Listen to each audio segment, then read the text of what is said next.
In just 2 years, Germany destroyed entire armies, tore down borders, occupied capital cities, and turned Europe into a chessboard dominated by the Reich. How was it possible for a country defeated in 1918 to conquer half a continent before 1941? This is a journey through the political, military, economic, and psychological mechanisms that made Hitler, for a brief and devastating moment, the master of the war. The initial impact, the Blitzkrieg ravages Europe. In the early hours of September 1, 1939, German artillery opened fire on the Polish border post of Westerplatte. Minutes later, Stuka Ju-87 dive bombers descended with wailing sirens upon Polish columns. Military transmissions were saturated with reports of simultaneous penetrations in multiple sectors. Without prior declarations, without drawn-out ultimatums, with a speed surpassing anything seen in the First World War, Poland, with over 1 million mobilized soldiers, braced itself for a war of attrition.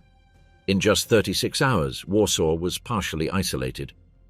On September 8th, panzer divisions reached its suburbs. On the 17th, the Soviet Union invaded from the east under the Molotov-Ribbentrop Pact. On the 27th, the Polish capital surrendered. On October 6th, the last pockets of resistance collapsed. A sovereign state had been destroyed in just 5 weeks. During the final phase, more than 700,000 Polish soldiers had been taken prisoner.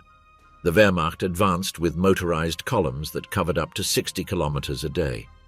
Infantry divisions marched behind them, exploiting the gaps they opened. Aircraft destroyed communications and escape routes before defensive lines could be established.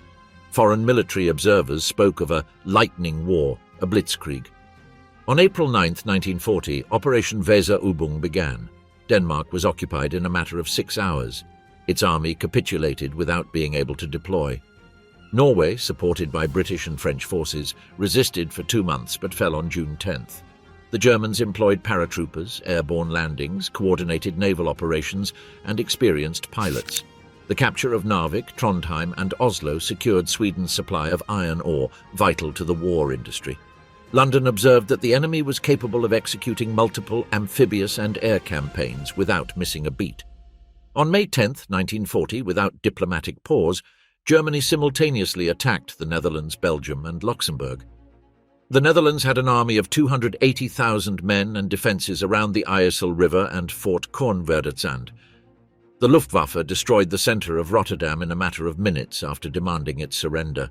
The threat of repeating this in other cities led to the Dutch surrender on May 15th. The Belgian army, numbering around 650,000, resisted at Ebene-Mael, considered one of the most secure fortresses in Europe. It was neutralized in less than 24 hours by gliders that dropped German commandos onto its positions. On May 28th, King Leopold III surrendered. While this was happening, the bulk of the French army and the British Expeditionary Force were moving into Belgium according to the Dial-Breda plan. The Wehrmacht executed the Sickelschnitt, the sickle cut proposed by Manstein. Army Group A crossed the Ardennes, considered impassable for tanks. More than 40 divisions, including 7 panzer divisions, crossed in just 3 days. On May 13th, Guderian and Rommel forced the crossing of the Meuse River at Sedan and Dinant with massive Stuka support. The French artillery was overwhelmed before it could coordinate an effective defensive fire. The German advance formed a wedge that split the Allies. By May 20th, panzer units had reached the English Channel coast at Abbeville, trapping over 300,000 British and French troops at Dunkirk. From May 26th to June 4th, Operation Dynamo evacuated 338,226 men, but at the cost of abandoning weapons, vehicles, and heavy equipment. Although France was still fighting, it had lost its main mobile forces. On June 5th, the second phase began. Case Red. Without British support on the ground and no room to maneuver, the French army collapsed. On June 10th, Italy joined the war against France to gain territorial advantages. On the 14th, Paris was declared an open city and occupied without urban resistance. On June 22nd, the armistice was signed in the same railway carriage at Compiègne, where Germany had accepted its defeat in 1918. France, the victorious military power of the Great War, had been defeated in just 6 weeks, losing 1.5 million prisoners. In less than a year, Germany had destroyed 4 national armies. It controlled the Atlantic coastline from the Arctic Circle to the Pyrenees. Great Britain was left alone in Western Europe, relying on its fleet and air force to prevent invasion. In April 1941, Hitler continued the process. The invasion of Yugoslavia was launched on April 6th following a coup d'état that ran counter to Axis interests. Within 11 days, Yugoslav resistance crumbled after massive bombing raids on Belgrade. Greece, which had previously resisted Italy since 1940, was attacked simultaneously with support from German armoured units redeployed from the Balkans. On April 27th, Athens was occupied. In total, 340,000 Yugoslav soldiers and 225,000 Greeks were captured. On May 20th, the Luftwaffe launched Operation Mercury on Crete, the largest airborne landing to date. Despite heavy losses, the paratroopers secured the island within 10 days. The map of Europe had been radically transformed. From northern Norway to the Mediterranean, from the Pyrenees to the Balkans, the German armies had shifted borders in a matter of months. The cumulative advance exceeded 3,000 linear kilometers of conquered fronts. More than 4 million enemy soldiers had been captured.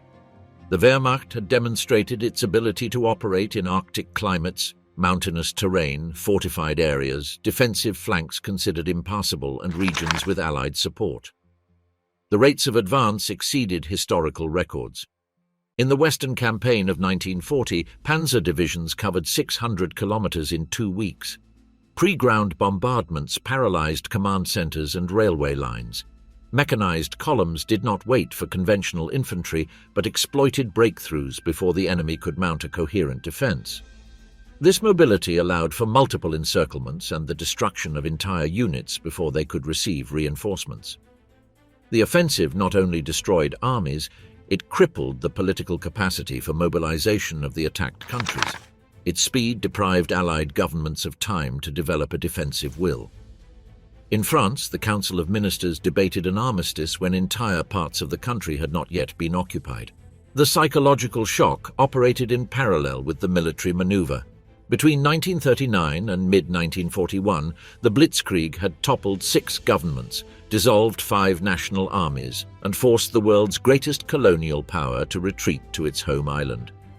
Dominance over continental Europe was achieved without a protracted war of attrition. This string of rapid victories did not arise from improvisation, but had been prepared for years through a combination of military reorganization, technological modernization, and intensive doctrinal training. The impact of these lightning campaigns had been preceded by a methodical rearmament that began after 1933, when the Germany that emerged from the Treaty of Versailles began to build the machinery that would execute these offensives. Strategic rearmament and German modernization. When Adolf Hitler assumed power in January 1933, the German army was reduced to 100,000 men, lacking tanks and military aircraft, limited by the Treaty of Versailles. The Reichswehr was organized into 7 infantry divisions and 3 cavalry divisions without heavy weaponry or a unified command for offensive operations. However, from the very beginning of the new regime, a systematic process of clandestine rearmament began, transforming these forces into a mechanized apparatus of millions of soldiers ready for highly mobile campaigns. In October 1933, Germany withdrew from the League of Nations to avoid investigations into its growing covert military activity. In March 1935, Hitler publicly proclaimed the existence of the Luftwaffe under the command of Hermann Göring and announced the reinstatement of conscription, immediately increasing the army to 36 divisions. By the end of 1935, the German army numbered 500,000 men. In 1936, with the remilitarization of the Rhineland, the Wehrmacht demonstrated its capacity to exert political influence through military force as an instrument of strategic pressure. The rearmament was coordinated by the War Ministry under Werner von Blomberg and the newly established High Command, OKW. General Ludwig Beck designed new structures for armored and motorized divisions. Heinz Guderian promoted doctrines that made tanks the spearhead of mechanized forces, capable of breaking through lines and penetrating deep into enemy territory without pause. As these ideas progressed, Karl Lutz and Oswald Lutz oversaw the formation of the 1st Panzertruppen, trained in rapid penetration maneuvers. In September 1936, the 4-year plan, led by Göring, was launched with the goal of preparing the Reich economically for war within 4 years. Priority was given to the production of motorized vehicles, automated weaponry, and tactical attack aircraft. By 1937, Germany had developed the Panzer I and II tanks, useful for drills and training, while the Panzer III and Panzer IV were in production to play the main role in actual combat. The automotive industry, represented by Daimler-Benz, MAN, and Krupp, standardized components to accelerate production. Armored divisions were organized as independent formations capable of operating autonomously. The Luftwaffe expanded rapidly. In 1934, it had 1,500 aircraft. In 1935, 2,500, and by 1939, it had more than 4,000 operational aircraft. Special attention was given to the Ju-87 Stuka dive bombers, the Bf-109 fighters, and the Heinkel He-11 and Dornier Do-17 medium bombers. Each squadron received training to operate in sync with ground forces, attacking defensive positions minutes before the armored advance.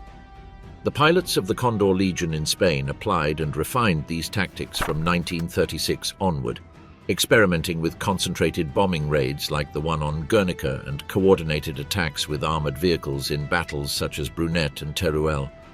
The mechanization of the army was key. In 1933, there were only 3,000 military vehicles. By 1939, there were more than 120,000. The percentage of motorized divisions grew year by year, from 0 in 1933 to 10 panzer divisions in 1939. Infantry divisions received support from transports, liaison motorcycles, and 37mm anti-tank guns. Engineer units were trained to construct mobile bridges over rivers in a matter of hours. Artillery was towed by half-track tractors such as the SDKFZ-7, allowing it to advance at the pace of armored divisions. Doctrinal training focused on offensive initiative.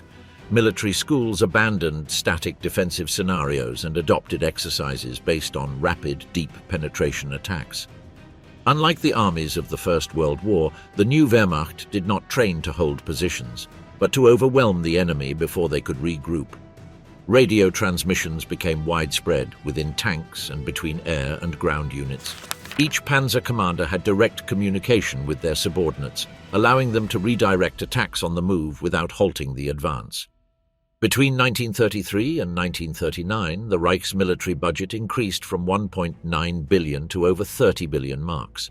The proportion of military spending to gross domestic product grew from 1% to 23%. The steel industry doubled its steel production between 1934 and 1938, and synthetic fuel production increased through companies like IG Farben. Economic autarky was encouraged to ensure a protracted war, although the tactical objective was to wage swift, resource-efficient campaigns. The army formed new corps of young officers imbued with an aggressive mindset. Generals such as Walter von Reichenau, Gerd von Rundstedt, and Fedor von Bock were incorporated into command structures adapted to modern warfare. The General Staff was reorganized under Franz Halder to plan large-scale operations with simultaneous movements on multiple fronts. The Zossen maneuvers of 1937 demonstrated the ability of armored forces to advance over 100 kilometers in 48 hours across simulated terrain.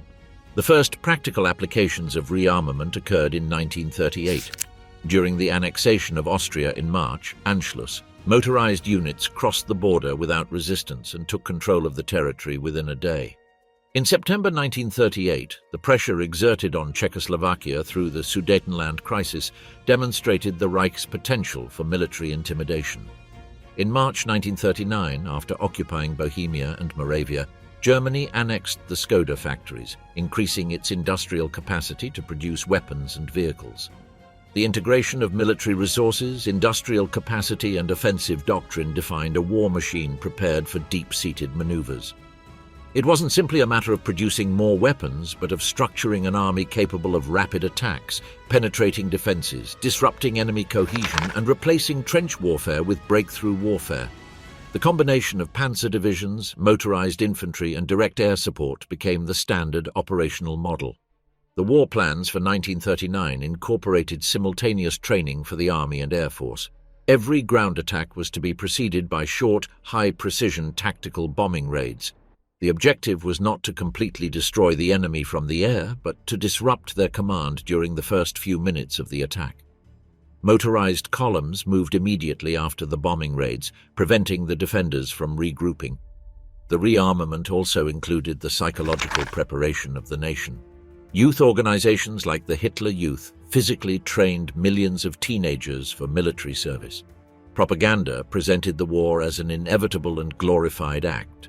Discipline was fostered in factories, schools, and training units, consolidating a population accustomed to total mobilization. By September 1939, Germany had 98 divisions, 10 of which were panzer divisions and 4 motorized, with a total of over 3.7 million mobilized troops. The Luftwaffe fielded approximately 1,200 bombers, 1,000 fighters, and 600 reconnaissance and transport aircraft ready for immediate operations.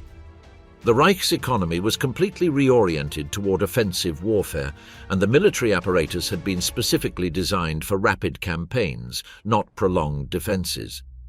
This set of structural, technological, doctrinal, and industrial reforms transformed Germany into a power capable of continuously executing lightning campaigns, linking victories before the enemies had a chance to reorganize. The application of this preparation would materialize in an operational doctrine that combined speed, surprise, and total coordination between armored and air forces. Blitzkrieg doctrine: speed, surprise, and coordination. The doctrine that changed the notion of combat wasn't a single manual, it was a series of principles applied in sync. Its backbone was the Schwerpunkt, the point of effort, concentrating mobile forces on a narrow sector with the intention of breaking enemy cohesion. The breakthrough was sought not through attrition but through shock: air support that paralyzed command and communications, armored vehicles that penetrated the gap, motorized units that exploited the breach, and towed artillery that ensured the advance. Each component fulfilled a defined function, executed in a timed sequence. In operational practice, 3 phases were distinguished: breakthrough, exploitation, and annihilation. Breakthrough was the initial assault. Tactical airstrikes on command centers, bridges and railway junctions, reconnaissance infiltrations, and special operations against key points. Exploitation followed immediately. Columns of tanks and motorized vehicles advanced 30 to 60 kilometers daily, often more, until supply and retreat lines were severed. Annihilation completed the encirclement, flanking maneuvers that transformed enemy formations into pockets, Kesselschlacht, and forced them into surrender or systematic destruction. Communications were crucial. VHF radios in tanks and light vehicles allowed battalion and regimental commanders to receive orders and return information in real time. Where in 1914 commanders were limited to written messages or messengers, by 1940 they could redirect advances on the move. This speed of decision-making in the hands of officers trained under Auftragstaktik, mission doctrine, transformed small tactical impulses into operational maneuvers. Initiative was delegated. The commander's intention was clear, but the execution was left to the lower level. Thus, the chain of command responded flexibly. When a pass was blocked, drivers and squad leaders sought alternative routes without halting the advance. The Panzer Division's organizational structure was designed for autonomy. Each division had armored regiments, motorized infantry battalions, self-propelled artillery, anti-aircraft units, and engineer companies. Reconnaissance companies preceded the advance, engineer units cleared paths, and anti-tank units protected exposed flanks. All of this was designed to sustain a continuous advance to reach operational objectives, not just tactical positions. Air and armored tactics were integrated through specific procedures.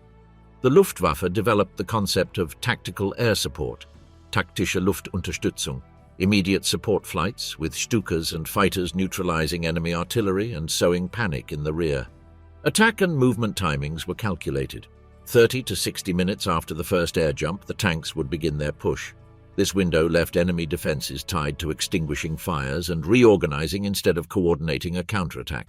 The customary waiting chain, waiting for infantry, artillery, and engineers to synchronize, was abolished in favor of a continuous advance that exploited the initial disorganization. Logistical mobility was also innovative. Light columns used forward depots, towed tankers, and mobile repair centers. Units behind the advance were ready to finish off captured positions, makeshift fuel and ammunition depots, mobile workshops for repairing transmissions and tracks, and ambulances for rapid evacuation of the wounded. There was no reliance on long supply lines. Instead, a semi-mobile network was created that adapted to the shifting front. The goal was to ensure that the main column did not stall due to a lack of spare parts or fuel in the first 72 to 96 hours. At the operational level, Bewegungskrieg, maneuver warfare, was employed with deep advances whose axes did not always coincide with enemy administrative lines. The aim was not to occupy the entire front, but rather to isolate critical sections and leave the rest fragmented. The maneuver exploited weaknesses in the enemy's human geography, communication hubs, bridges, and logistical links. A successful crossing of a minor river could be more decisive than a frontal assault on a fortified city. Target selection followed criteria of immediate impact: transmission centers, fuel depots, railway junctions, power plants, and bridges. Each target disrupted the operational elements that allowed the defense to regroup. In this sense, the Blitzkrieg was as much technical as psychological. It sought to paralyze wills and stifle the enemy command's initiative in the initial stages of the confrontation. Training and doctrine emphasized timing. Pre-war exercises and maneuvers measured reaction speed and interoperability.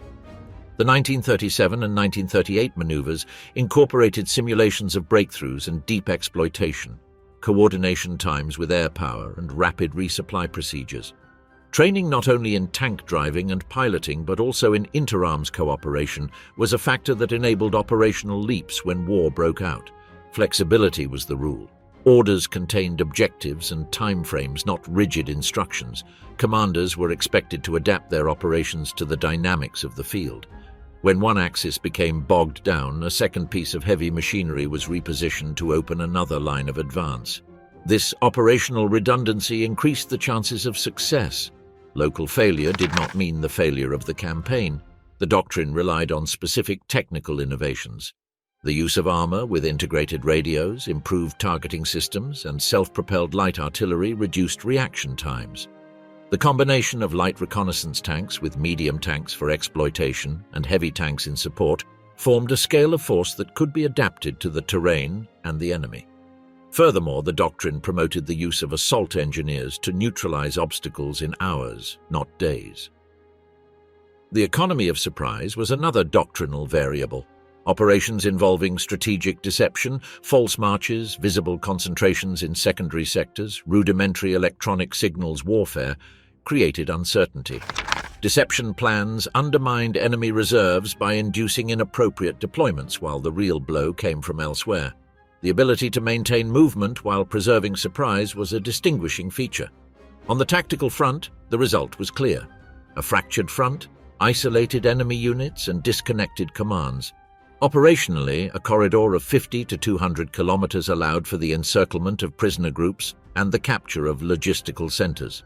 Strategically, the sum of these corridors, defined as axes of penetration, transformed the war into a series of cumulative blows that dismantled the nation's capacity for resistance. The doctrine was not immutable. It evolved during the conflict, adapting to both failures and successes. However, at its core, it maintained three constant mandates: concentrate forces, maintain decentralized initiative, and coordinate air and ground operations with precise timing. This operational triangle produced short-term results that demoralized adversaries and enabled the conquest of vast territories in surprisingly short periods. The effectiveness of this doctrine, however, depended on an external condition: the enemy's inability to react with equal mobility and synchronization. When this inability existed, the German system exploited the window of temporary superiority until it became territorial control. If the enemy's reaction failed to reorganize its command, protect logistical hubs, or establish mobile counteraxes, the German advance consolidated in record time. Based on that operational reality, the next question is obvious and decisive. How and why did the opponents fail in the face of a concept that worked with military precision and political speed? Disorganization and underestimation of their enemies. When the drums of war began to beat, the Allied armies reacted with structures and plans designed for a different kind of conflict. France had built the Maginot Line and designed its strategy to repel a static frontal assault. Great Britain relied on maintaining maritime control and an air force capable of preventing mass invasions. Poland placed its faith in the promise of ground reinforcements that never arrived in time. These operational assumptions, deep defense, a war of attrition, and rapid Allied support, clashed with the German tactic of breakthrough and exploitation. The disconnect between doctrine and reality resulted in concrete and measurable failures. The Allied mobilization was slow and fragmented. France declared general mobilization on September 1, 1939, but the transition from territorial units to operational divisions took weeks. Many reserves were tied up by bureaucracy, administrative regulations, and transportation shortages. The French army still carried the legacy of the First World War: centralized command structures, static ammunition depots, and logistics designed for defined fronts. The numerous artillery pieces required time to deploy and recalibrate. In 1940, many batteries could not be repositioned as quickly as required by the breakthrough at Sedan. Allied communications were deficient in mobile radios and inter-branch liaison protocols. Numerous French and British regiments still relied on fixed telegraphy and messenger services. Their ability to receive real-time orders was limited. Where the Wehrmacht introduced radios in cars and trucks, the enemy retained stationary systems. The result was predictable: commanders without timely information, delayed orders, and poorly coordinated counterattacks that failed to close operational gaps. The Allied strategic plans revealed conceptual flaws. The Dial-Breda plan called for Franco-British forces to occupy Belgium and the Netherlands to halt a German offensive there. However, its implementation resulted in tactical shortcomings. The dispersal of forces along too broad a line and the reliance on fixed points allowed Germany to choose the Ardennes as its breakthrough axis, a consideration the Allies deemed impractical for armoured vehicles. The expectation that panzers would be unable to advance through wooded and swampy terrain proved to be a flawed assumption with operational consequences. Human intelligence and the interpretation of signals failed on several fronts. Reconnaissance reports during the preparatory phase of the 1940 offensive highlighted German logistical concentrations, but these were either underestimated or attributed to diversionary maneuvers. The inability to translate activity into strategic intent led to reactive responses and densely packed but mobile defensive positions. In short, the information war favored the active enemy and the defender, who misinterpreted the signs. Enemy interarms coordination was also conspicuously absent. In many French sectors, air support was not organized to accompany ground counterattacks with limited time. Artillery lacked procedures for rapid redeployment in the face of deep penetrations, and engineering corps were not given priority for repairing key bridges within the time frame dictated by enemy exploitation. These shortcomings transformed local failures into operational collapses. Politics and command became entangled in decisions that delayed critical actions. Conflicting orders between governments and high commands hampered bold maneuvers. In several cases, military leaders waited for political authorization before launching counterattacks with limited resources. This delay eliminated the residual speed needed to close gaps. The fragmentation of the chain of command resulted in delays of hours, which, in Blitzkrieg doctrine, were equivalent to losing territorial control. The Allied armies also suffered from specific logistical problems: a shortage of transport trucks, a lack of mobile depots, and an over-reliance on railways that enemy aircraft could disrupt.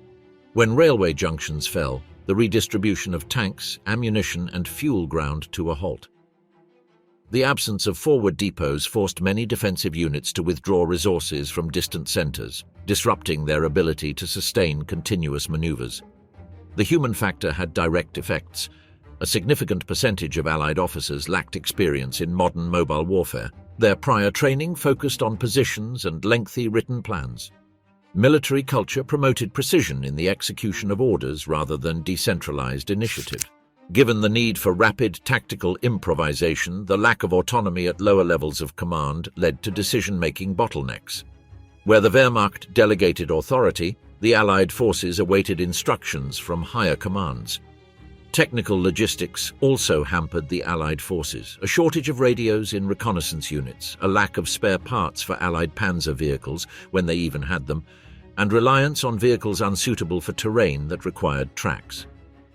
Allied effective mobility was lower on average per division. This exacerbated the gap when advance and retreat speeds were measured.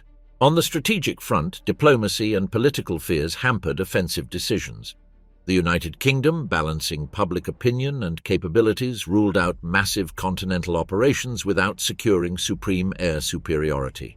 France, fearing the loss of colonies and obscured by political debates, prioritized a defensive approach that left its deep penetration routes exposed. These political constraints translated into operational rigidity.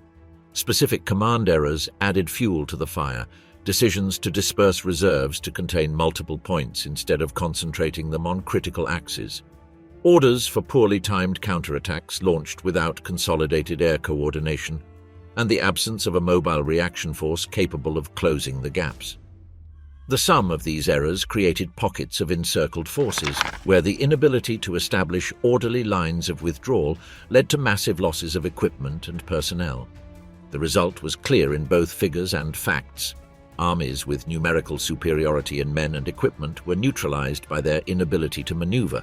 Masses of prisoners replaced organized resistance forces, and the loss of heavy equipment through abandonment multiplied the German offensive advantage. The conceptual strength of the defense, fixed lines, fortifications, static artillery, proved vulnerable to the speed of the breakthrough and the lack of adequate mobile countermeasures.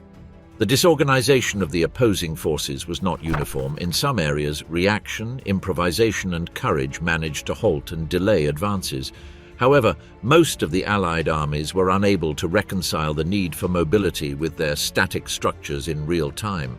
This collective incapacity offered the Wehrmacht the operational window of temporary superiority that it exploited to the point of strategic control. From this set of failures, logistical, doctrinal, communicational, political, and command-related, emerges the following explanatory layer. Why the German operational organization not only advanced, but did so with a general staff coordination that planned, prioritized, and executed with superior efficiency. The German superiority of the general staff. The Wehrmacht's ability to conduct large-scale coordinated operations relied on a professional general staff, a legacy of the Prussian tradition that survived the Treaty of Versailles. While many European armies centralized decision-making within a small political military circle, Germany possessed a technical operational structure trained to plan complex maneuvers in advance and with room for adaptation. This body, formed during the Weimar Republic, was the core upon which the offensive strategy of 1939 to 1941 was built.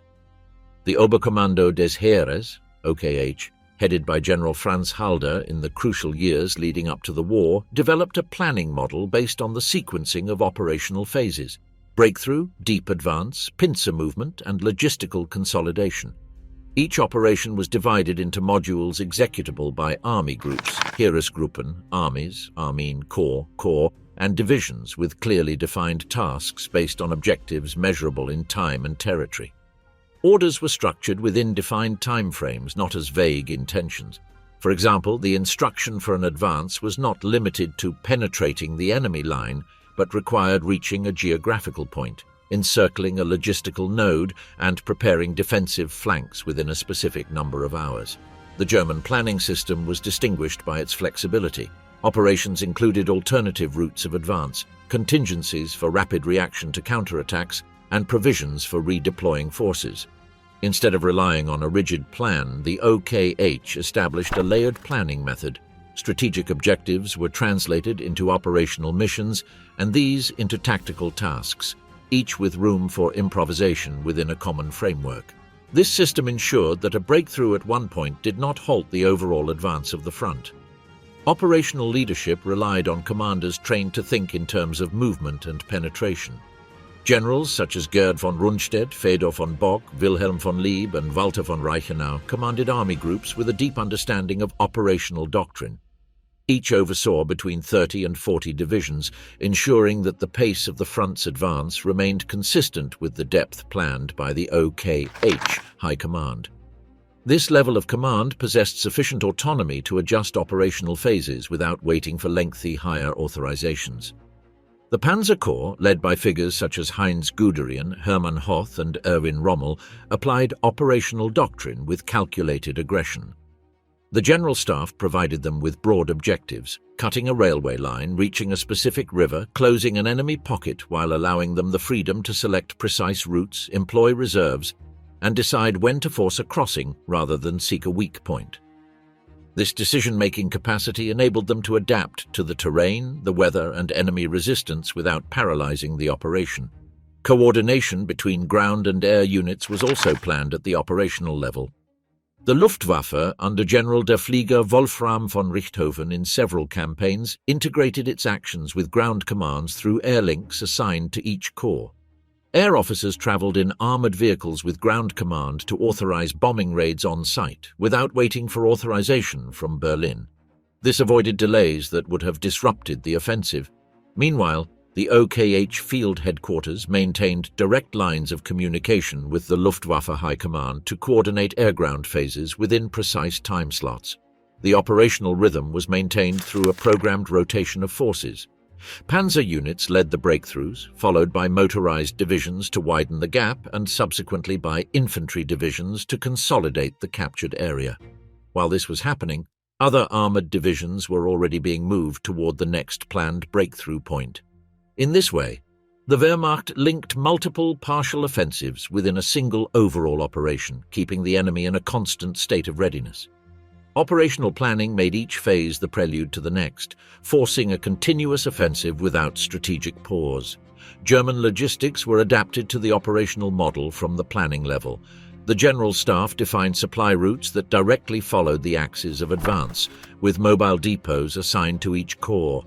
Quartermaster officers established mechanisms for immediate local requisition of fuel and food when needed. The divisions were trained to operate for up to 72 hours while advancing without direct support before requiring formal resupply, enough time to determine whether the attack secured a logistical corridor. Vehicle and troop attrition was estimated based on kilometers traveled, not days of combat, allowing for the prediction of technical support needs in advance. Operational planning also considered temporal factors. The Wehrmacht selected offensive dates based on weather, terrain conditions, and the agricultural calendar in enemy countries, anticipating the effects of rain or snowmelt on mechanized mobility. Night marches and dawn breaks were timed to maximize surprise and minimize the enemy's defensive preparations. The goal was to control the clock as much as the terrain. Staff officer training focused on resolving rapidly changing situations under pressure. War colleges conducted time-limited tabletop exercises, forcing commands to produce functional plans in a few hours with incomplete information. This methodology replicated the challenges of the field and strengthened the ability to make quick decisions without compromising operational coherence. The quality of the German operational system became evident in campaigns requiring large-scale maneuvers. In Poland, the rapid movements of army groups north and south converged on Warsaw, following a pre-planned simultaneous pincer movement. In France, the Sichelschnitt was executed according to a scheme where each corps advanced at predetermined times to avoid road congestion and ensure continuous troop rotations. In the Balkans, the coordinated movements against Yugoslavia and Greece demonstrated the ability to deploy entire armies between distant fronts with synchronized, mechanized, and traditional forces. The German General Staff not only planned, but also supervised and modified the ongoing operation. Specialized teams of officers inspected units to ensure adherence to operational timelines. Delays were assessed, and advance routes or priorities were reassigned to maintain momentum. In situations of unexpected resistance, pre-positioned reserves were activated to counter the setback without halting the main advance. Operational attrition management was integrated into planning. The loss of a percentage of vehicles, personnel, and fuel was assumed after each phase, but fresh units were available to replace them. Operational echelon planning ensured that the front did not grind to a halt even when entire divisions were temporarily out of action due to exhaustion or technical losses. The combination of operational precision, tactical decentralization, and logistical foresight created a structure capable of absorbing unforeseen events and transforming them into new offensive phases. The adversary faced a machine that had already planned its next move before completing the current one, hindering any attempt at an effective response. This sustained command and operational structure gave the Wehrmacht a clear psychological advantage. It not only advanced, but did so with order, rhythm, and apparent inevitability. That perception became a weapon in itself. The next key component stemmed directly from that operational superiority, the construction of an image of invincibility that shaped the perception of the enemy, the world, and the German soldier himself. Psychological factor and propaganda of invincibility. The consecutive victories between 1939 and 1941 generated a cumulative psychological effect both inside and outside Germany. At the front, soldiers observed that each offensive ended with retreating allies, captured cities, and entire armies surrendering. The Blitzkrieg, executed with precision and continuity, created the impression of a perfect system. The figures reinforced this feeling. 5 armies defeated in less than 2 years, millions of prisoners captured, and capital cities occupied without the enemy managing to mount a decisive strategic counterattack.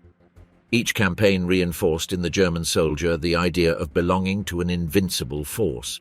Troop morale soared as operational reports confirmed that German losses were relatively low compared to the enormous enemy casualties. In the 1940 French campaign, over 1.5 million prisoners were captured, while German losses hovered around 27,000 dead. In Poland, resistance crumbled within weeks, and in Norway, a combined Allied force was neutralized. The German soldier perceived that the enemy retreated after the initial shock and that the German command structure maintained uninterrupted control of the advance. This direct experience fostered operational confidence that facilitated immediate obedience to new orders. The regime's propaganda systematically exploited these results. Joseph Goebbels used film, radio, and the press to construct a narrative of absolute superiority. The weekly UFA Wochenschau newsreels showed panzer columns advancing without apparent resistance, troops marching in orderly fashion through occupied cities, and Allied prisoners walking in endless columns to detention camps. The images were accompanied by commentary that emphasized the speed of the victories and the professionalism of the army. Scenes of attrition or hardship were avoided, reinforcing the public perception of a near-surgical war. The Ju-87 Stuka became a psychological symbol of terror. The sirens mounted on its landing gear produced a wail before impact that instilled panic in enemy troops. The Luftwaffe began bombing key locations accompanied by this sound, which was soon associated by the enemy with an imminent breakthrough. In the early days of the war, Polish units abandoned their positions upon hearing the Stukas before even assessing the effects of the attack. In France, the appearance of these bombers over the Meuse crossings contributed to the defensive disorganization before the German tank assault. The sense of inevitability seeped into enemy commands. French commanders reported in May 1940 that the enemy seems to be multiplying due to the speed with which they appeared in different sectors. In Yugoslavia, entire units surrendered before engaging in prolonged combat upon seeing mechanized columns approaching relentlessly. The speed transformed fear into paralysis. Armies accustomed to static fronts crumbled before deep breakthroughs that destroyed any hope of reorganization. The regime's propaganda emphasized the contrast between the supposed democratic chaos of the enemies and German discipline. Speeches stressed that the defeated nations had collapsed not only militarily, but also morally. Goebbels ordered radio bulletins to use language that linked victories to order, precision, and the historical destiny of the German people. Each broadcast alluded to successes as part of a planned process, reinforcing the idea of a perfectly designed machine for domination. On the international stage, the initial results altered strategic perceptions. Neutral states such as Spain, Sweden, and Turkey reconsidered their position in the face of a power that had defeated France in 6 weeks. Italy decided to join the war in June 1940 when it saw that a German victory seemed assured. Japan modified its plans in Asia, considering indirect coordination with Germany after the fall of Western Europe. Even the Soviet Union, despite its pact with Hitler, began an accelerated military reorganization for fear that the Reich might expand beyond the agreed-upon territories. The psychological effect was also felt in the occupied territories. In Paris, Brussels, Warsaw, and Athens, the orderly entry of German troops was used in propaganda as proof of uncontested authority. Parades in the Champs-Élysées, Vienna, and Prague were filmed and distributed widely to demonstrate the extent of territorial control. Swastika flags flying over European capitals became a constantly repeated visual message. On the German home front, the myth of invulnerability was reinforced by troop return ceremonies, carefully crafted official reports, and a narrative that presented each campaign as a natural phase in the Reich's rise. Newspapers highlighted prisoner counts, captured cities, and routes of advance, reducing the conflict to a linear sequence of successes. The civilian population, subjected to tight information control, internalized these results as proof of national superiority. The enemy's psychology was undermined by the constant feeling that there was no time to reorganize defenses.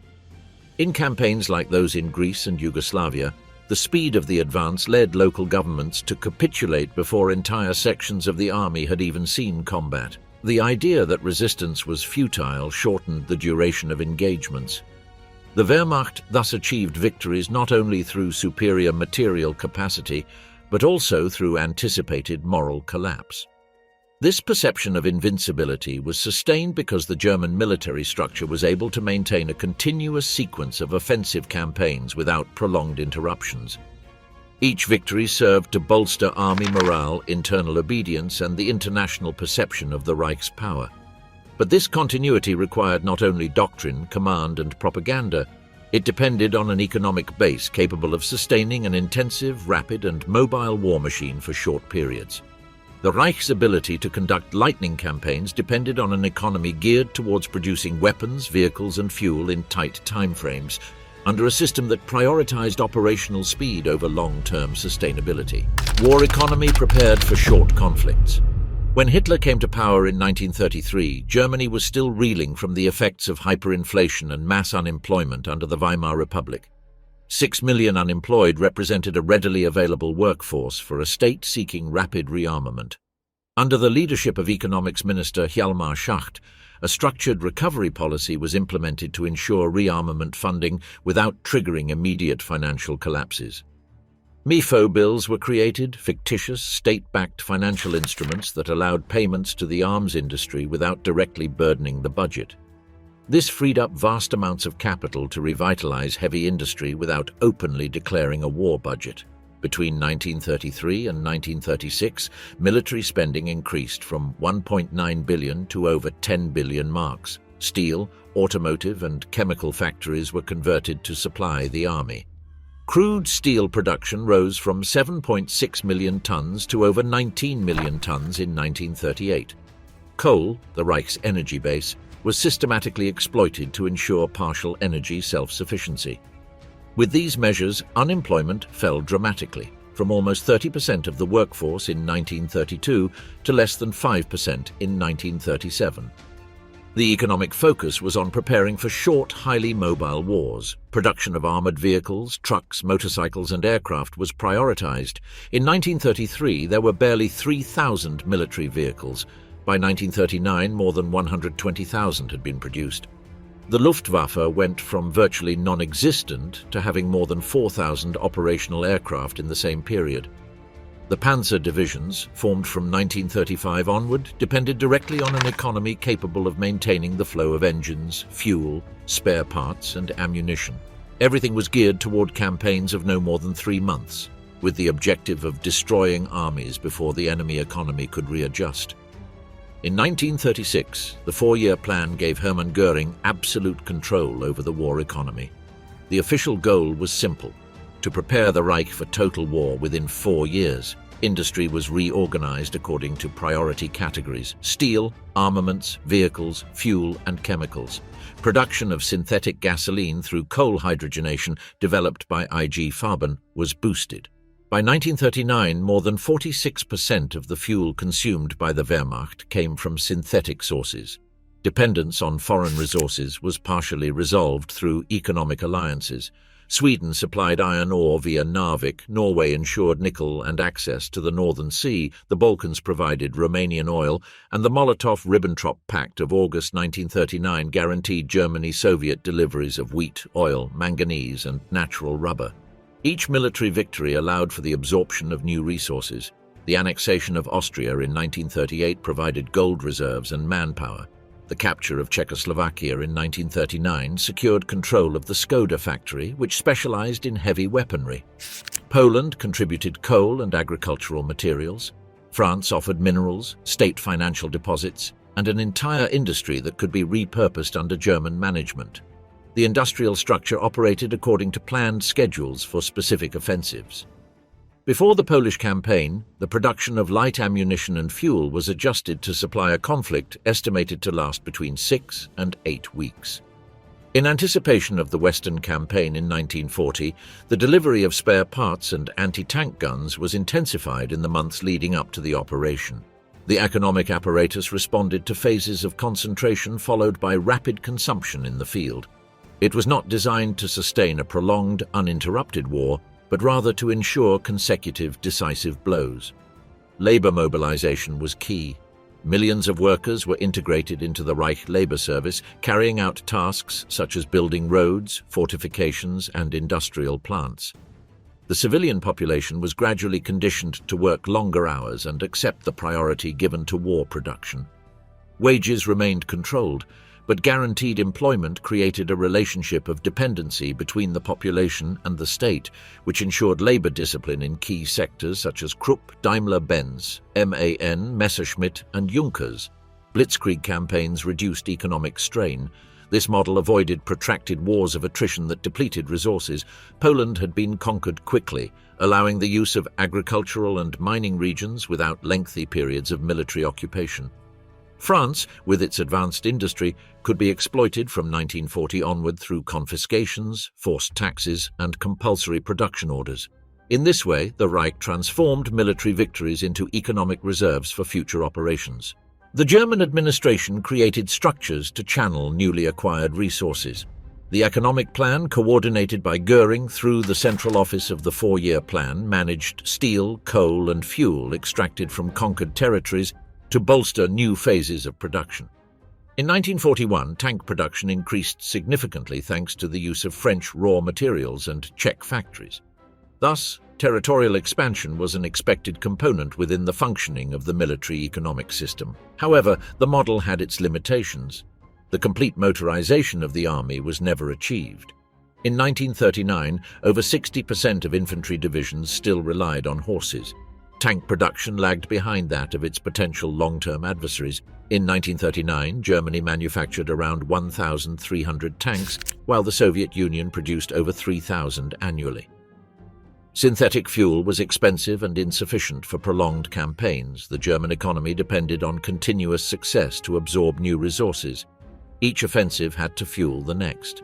The pre-war German economy was designed for short, rapid, cumulative victories. It could not sustain an offensive pace indefinitely without incorporating the resources of the defeated adversary. Every month without victory increased the strain on production and the need to allocate more financial and human resources to a war machine that consumed steel, fuel, and labor at ever-increasing rates. That model only worked under a leadership capable of risking everything in successive offensives before the system began to break down. Strategic decisions depended heavily on a centralized, personalistic command that constantly strived to maintain the initiative even when financial resources were limited. These risky campaigns, which demanded speed, bold decisions, and the conviction that the enemy would not react in time, are directly linked to the figure of a leader willing to take the war to the limit of his economic capacity without backing down. Hitler, the bold leader willing to take risks. From his rise to power in 1933, Adolf Hitler guided the Reich's strategic course under one constant principle: to advance even when conventional calculations suggested caution. His leadership was characterized by high-risk decisions that in the early years of the conflict yielded results that consolidated the expansion of German power. His absolute authority over the army allowed him to translate these personal decisions into operational orders without effective opposition. The first act of international defiance was Germany's withdrawal from the League of Nations in 1933, aimed at preventing any oversight of its clandestine rearmament. In March 1935, it imposed conscription, violating the Treaty of Versailles without any military response from France or the United Kingdom. This audacity escalated in March 1936, when it ordered the remilitarization of the Rhineland with reduced forces and no guarantees of army support in the event of a French response. The General Staff warned that an enemy counterattack would force a complete withdrawal, but Hitler took the risk, convinced that Paris would not act. His calculation proved accurate. The lack of Allied response reinforced his perception that resolve could substitute for military parity. In March 1938, he launched the annexation of Austria. By sending troops to Vienna without diplomatic guarantees of international acceptance, he again relied on the Western powers choosing not to intervene. The Anschluss was carried out without Austrian military resistance and reinforced the idea that risky military decisions accompanied by swift territorial execution could upset the European balance of power without triggering a full-blown war. In September of the same year, he forced the handover of the Sudetenland following the Munich Conference, exploiting the psychological pressure of the threat of imminent war. Less than 6 months later, in March 1939, he ordered the occupation of the rest of Czechoslovakia without ethnic pretext, expanding the Reich's military industry with key factories such as Skoda. The invasion of Poland, launched on September 1, 1939, represented the first major risk. Hitler calculated that Great Britain and France would declare war but would not immediately intervene with effective ground forces. He ordered a swift campaign, relying on the Wehrmacht's ability to destroy the Polish army before the Western powers could mount an offensive on the Western Front. He gambled on the enemy's strategic paralysis, and was right. The outbreak of war was not accompanied by a significant French offensive, allowing forces to be redirected westward. The decision to invade Norway and Denmark in April 1940 through a simultaneous air and naval operation also involved high risks. Allied defenses could have severed German maritime supply lines, leaving troops stranded in hostile territory. Hitler approved the operation, relying on its swift execution, the element of surprise, and the enemy's inability to mount a coordinated response.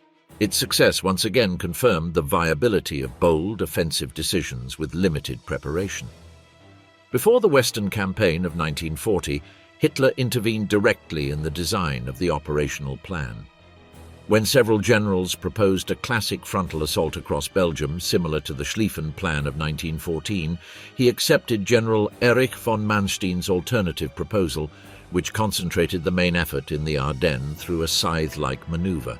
Most of the General Staff considered this terrain unsuitable for a rapid armored advance. Hitler approved the concept despite the opposition, convinced that a blow along an unexpected axis would produce a faster collapse than prolonged attrition. The successful execution of the Sichelschnitt, sickle cut, reaffirmed his role as the operational decision-maker. In each early operation, Hitler pushed for speeds exceeding those anticipated by the General Staff. During the crossing of the Meuse at Sedan, he insisted on maintaining the offensive even in the face of logistical risks. In the phase culminating at Dunkirk, his order to halt temporarily stemmed from personal political and military calculations rather than technical considerations, demonstrating his direct intervention in the ongoing operations. Although this pause allowed for the Allied evacuation, by then the strategic victory in France had already been secured. In the Balkans, following the coup in Yugoslavia in March 1941, he immediately ordered a simultaneous attack on that country and Greece, even though large contingents were already preparing for the Eastern Campaign. He again opted for preemptive and rapid action instead of a conservative strategy.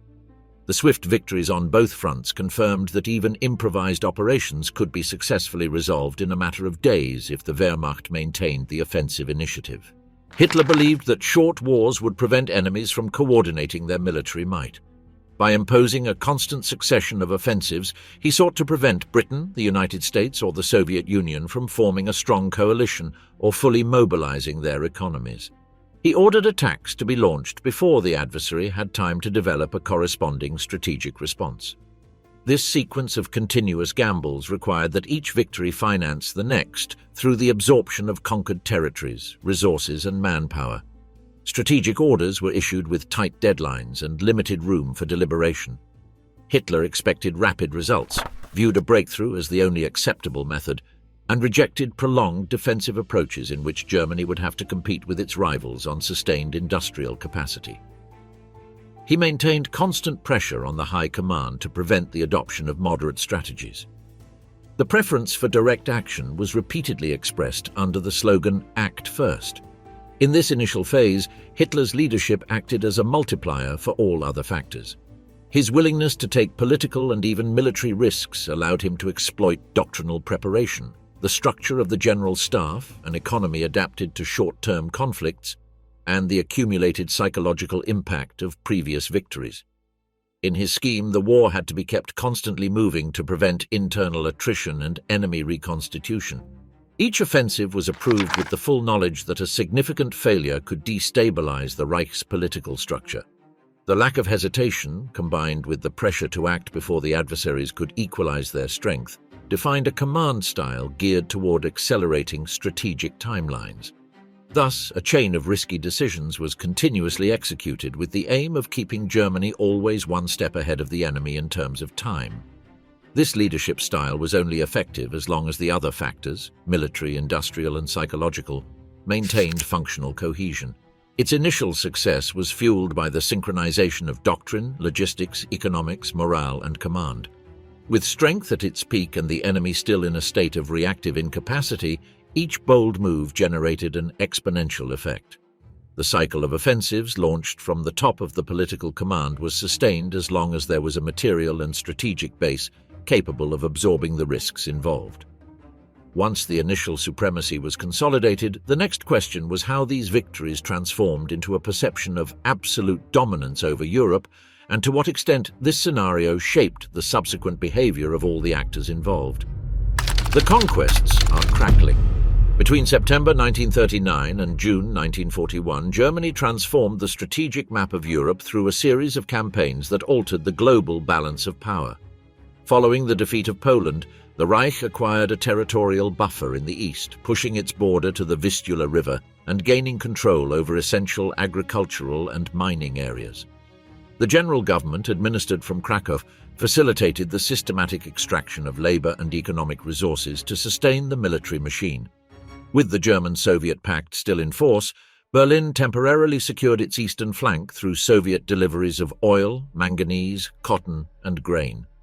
In April 1940, with the occupation of Denmark and Norway, Germany secured maritime routes in the North Sea and direct access to Swedish iron ore shipped through the port of Narvik.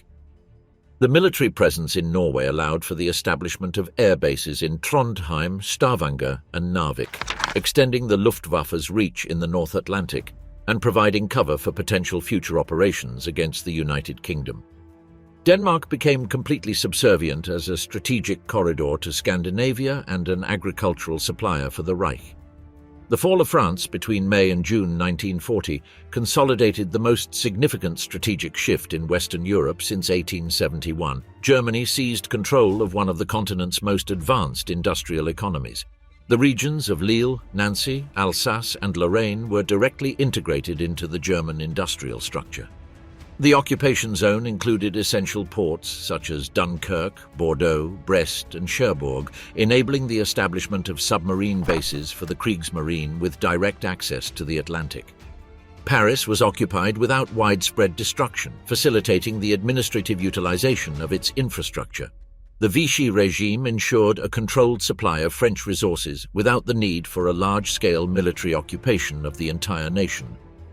Following the surrender of Belgium and the Netherlands, Germany gained access to key river networks such as the Meuse, the Rhine, and the Scheldt, as well as industrial centers like Rotterdam, Antwerp, and Eindhoven. These regions were quickly integrated into the German logistics system to support future operations.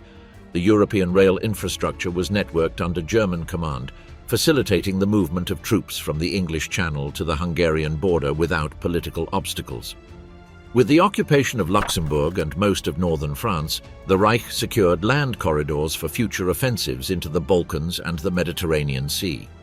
Italy, after entering the war in June 1940, became a subordinate ally within a continental bloc dominated by Germany.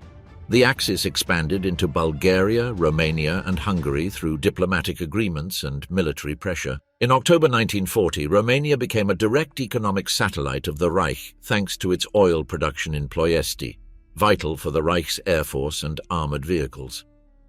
In April 1941, the lightning invasion of Yugoslavia dismantled a state that crumbled in 10 days. Greece fell shortly afterward following a combined German-Bulgarian offensive. The Balkan campaign gave the Reich land control from the Alps to the Aegean Sea and secured logistical corridors to southeastern Europe.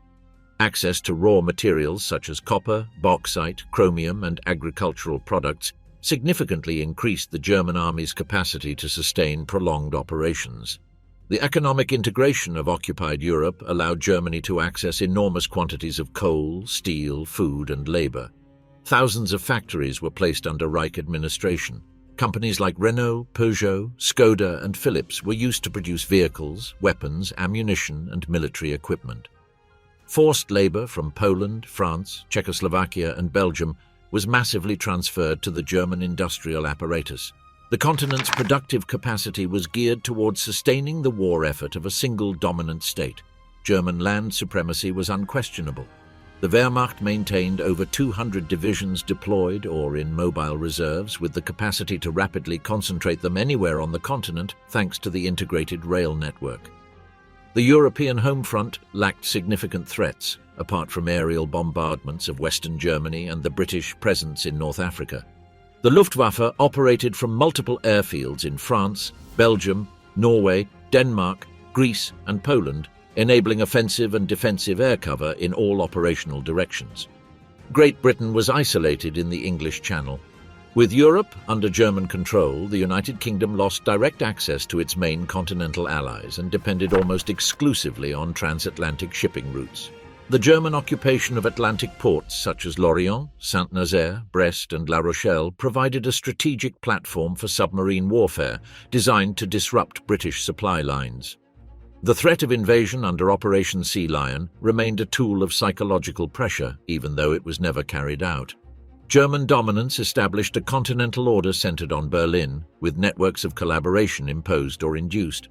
Governments such as Vichy in France, Tiso in Slovakia, Pavelic in Croatia, and Antonescu in Romania submitted to the Reich's authority in military and economic policy. Hungary, Bulgaria, and Finland actively collaborated in future military operations. Germany not only controlled territories but also coordinated allied or dependent armies that were integrated into subsequent campaigns. International perceptions of German power reached their peak in mid-1941.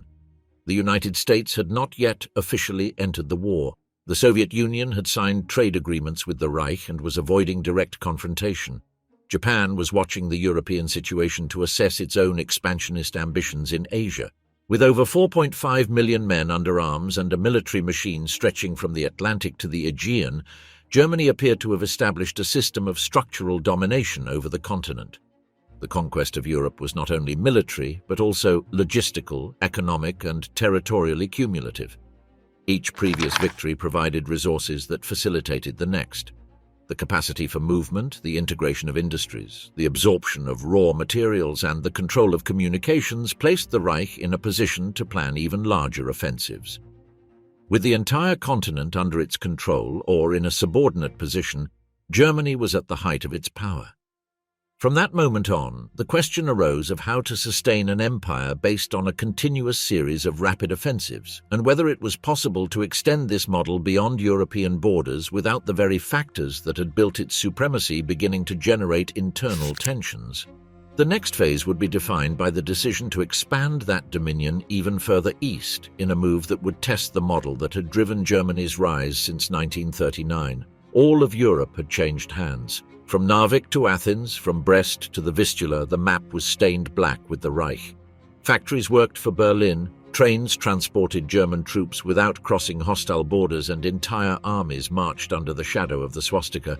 Enemies fell one after another, and the neutrals watched in silence. Germany had reached an unprecedented position. It dominated the continent and seemed unstoppable. But the system that had brought it so far demanded further advances, and the next step pointed eastward, a scenario that would bring the entire model to the brink of collapse.